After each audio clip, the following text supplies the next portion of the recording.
The making of a song is very important as it gives insight to how much a singer or a writer goes about making the song. And for Lady Gaga, the song was already written when the performance of it for the movie was supposed to be done.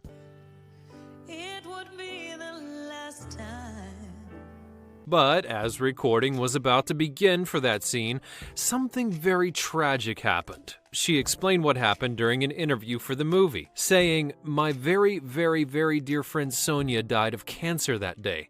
We were supposed to shoot in like 30 minutes and I left the set because her husband called me and I could hear her in the background and I just got in the car and drove. I missed her by 15 minutes and she died. I literally laid with her husband and their dog and his son. When I came back, Bradley was so gentle with me and we got through it. I performed the song and he was like, 'You don't have to do it again, it's okay. All I wanted to do was sing.' I'll never forget that day. It was a really special scene and I'll always remember that moment." It's actually very heartbreaking to hear that she had to go through that just before singing. Losing a friend, especially one with such a connection to you, is very hard. And not so ironically, I'll Never Love Again is honestly about not being able to say goodbye in a way that matters.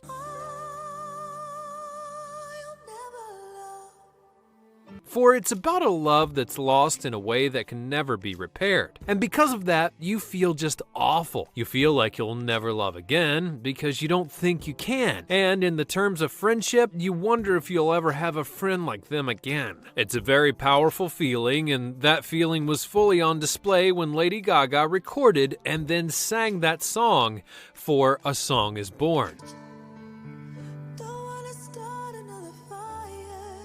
Now, there's a reason it was such a hit with the critics and viewers, and her powerful performances was one of those big reasons. Sadly, the recording will always be a part of Lady Gaga, and I don't mean that in a bad way, but rather in a way that every time she thinks of that song, she'll think of her friend Sonia. Which you could take many ways, but it's honestly meant as being pure. As I'm sure all of you can think of something that makes you think about a moment in time where you weren't happy for one reason or another.